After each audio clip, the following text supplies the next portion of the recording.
मेरी ज़िंदगी ऐसे मोड़ पे है, सब कुछ करना है, सब कुछ चाहना है, सब चाहते हुए एक को चुनना है।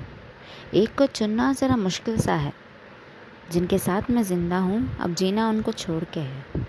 छोड़ना नहीं है किसी एक कला को दूसरी कला को पाने के लिए, चुनना वही है जिससे सुकून हो जीने के लिए।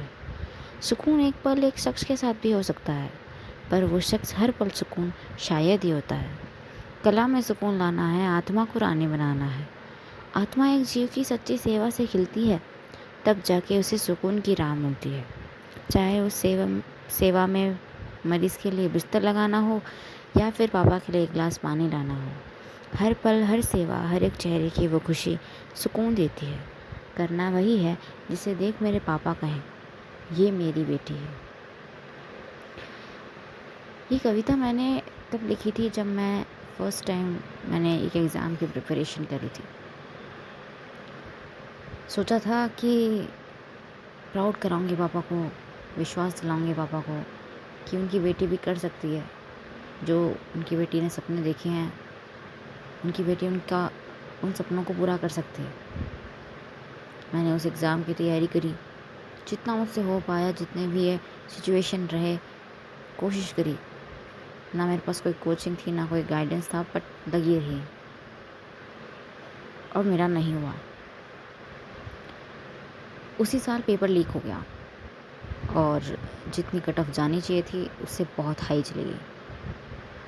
कोई बात नहीं, यही सोच के फिर से तैयारी शुरू करी।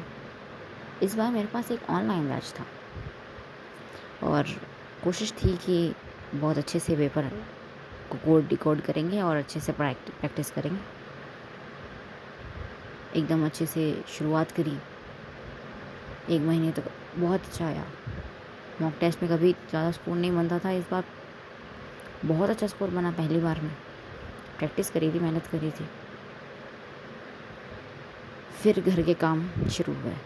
घर की फाइनेंशियल कंडीशन ख़राब हुई। घर में काम करने वाला ज़्यादा नहीं थे, तो घर वालों की मदद भी करते रहे। पेरेंट्स का एक समय तक सपोर्ट रहा कि पढ़ाई करो पढ़ाई करो। उसके बाद काम नहीं करेगा, काम कौन करेगा, तुम पढ़ाई करोगे तो। यही सब चलता रहा और देखते ही देखते इस साल भी एग्ज़ाम आ गया। मैंने एग्ज़ाम दिया और मेरे हिसाब से जितना मुझे आता था मैंने खूब अच्छा किया और मेरा एग्ज़ाम नॉर्मल से काफ़ी अच्छा गया। और मैं प्राउड थी अपने आप पे कि चाहे मुझे इस एग्ज़ाम में मेरे को सीट मिले ना मिले, पर एटलीस्ट जिन सर्कमस्टेंसेस में मैंने पेपर की तैयारी करी है वो मेरा बेस्ट था, मैंने हिसाब से दिया। हाँ, उस पेपर के लिए वो बेस्ट नहीं था जितना मुझे देना चाहिए था। थोड़ा रिग्रेट था कि मेरा सिलेक्शन नहीं होने वाला, पर मैं खुश थी कि मैंने मेहनत करी थी जितनी मेरे से हो पाई। खुश थी, पर वो पेपर जो है लीक हो गया फिर से। और इस बार लीक हुआ पेपर एंड अभी न्यूज़ है कि पेपर वापस होगा। मैं जो खुशी मुझे हो रही थी कि मैंने अपना बेस्ट दिया था एंड मैं अच्छे से कर पाई, चाहे उसमें नहीं होता मेरा कोई और कोर्स में एडमिशन हो जाता, लेकिन अब मुझे नहीं लगता कि शायद पेपर हार्ड आ जाए और शायद क्या हो पता नहीं। मैंने जितना बेस्ट दिया था मैं शायद ना दे पाऊँ, क्या होगा पता नहीं। मैं थोड़ी सी नाराज़ हूँ, पर मेरे लिए एक नया मौका भी हो सकता है, क्योंकि मैं अपना बेस्ट देते हुए भी पर मेरा सिलेक्शन नहीं हो रहा था।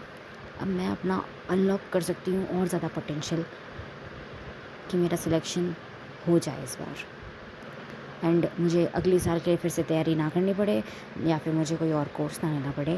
जिस कोर्स के लिए मैंने इतने साल मेहनत करी है मुझे वही मिल जाए। बस कुछ दिन कह लो, हफ्ते कह लो, जब पेपर होगा, अभी पता नहीं कब होगा, जब होगा उतने दिन बचे हैं मेरे पास।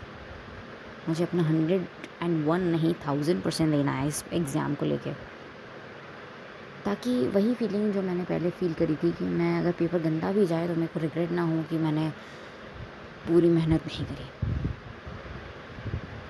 आप सभी ने इस चैनल पे 2 वीडियोस और कुछ शॉर्ट्स देखे होंगे।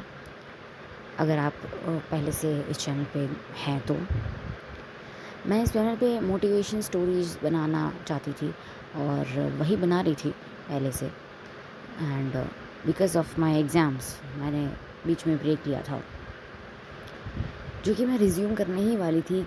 मेरी एक वीडियो एडिटिंग पे चल रही है ऑलरेडी, लेकिन ये जो नीट और ये एग्ज़ाम्स का फेरा घुमा है, इस वक्त मुझे अपने बारे में बनाने में, और मुझे लगता है कि ये जो कहानी अभी तक मेरी बनती आ रही है इस एग्ज़ाम को लेके, वही अपने आप में एक बहुत बड़ा मोटिवेशन है। मेरे पास कोई कोचिंग नहीं थी, मेरे पास कुछ भी नहीं था, फिर भी एक तरह से मैंने अब हर बार अपने आप को बोला, हर दिन अपने आप को बोला कि मैं रीस्टार्ट करूँगी। मैं आज हार गई हूँ, कोई बात नहीं, मैं फिर से जीतूँगी। मैंने कभी हार नहीं मानी, चाहे मेरे को पता था कि मैं at the end of the game में हार जाऊँगी, लेकिन फिर भी एक होता है ना कि हार जाएंगे कोई बात नहीं, लेकिन खेल के हारेंगे, वो वाली फीलिंग थी। मैं कितनी ज़िंदगी में मैं सब मेरे को ऊपर से देखते हैं तो सबको लगता है कि मैं जो भी चीज़ करती हूँ मैं उसमें जीत जाती हूँ, पर चाहे वो एकेडमिक्स में हो चाहे स्पोर्ट्स में हो। पर मैंने अपने आप में जब देखा है ना, मैं जानती हूँ कितने दिन मैं हमेशा हारी हूँ, और मैं हमेशा अपने आप को बोलती हूँ कि कोई बात नहीं, फिर से ट्राई करेंगे, कोई दिक्कत नहीं है। जो रीस्टार्ट वाला बटन होता है ना, that is very important in your life. And तुम कभी ज़ीरो पे नहीं हो, तुम कहीं ना कहीं तो पहुँचे हो, एंड वहाँ से फिर तुम्हें वापस स्टार्ट करना है। पीछे आ गए हैं हम बहुत ज़्यादा, मैं जानती हूँ, लेकिन अभी हम ख़त्म नहीं हुए हैं। अभी हमारे अंदर जान है, हम और आगे बढ़ सकते हैं। That is the point. मैं आपको ज़रूर बताऊंगी आगे मेरी ज़िंदगी में कैसे चेंजेस आते हैं। फ्यू ऑफ द एग्ज़ाम्स जो है अभी रिसेंट ये महीने में होने वाली है। अभी एक तो मई में ही है मेरी एक एग्ज़ाम, एंड अगले 2 एग्ज़ाम्स जो हैं वो जून में होगी, और ये एग्ज़ाम पता नहीं कब होगी। सो फॉर डाउट जस्ट जून में ही होगी वो, जितना मुझे लगता है। तो नेक्स्ट 2 महीने मेरी लाइफ के बहुत चेंजिंग पॉइंट हो सकते हैं। I want to be the brighting star, and I think जो मेरा पोटेंशियल है ना, वो मेरे को बहुत ऊपर तक ले जाएगा।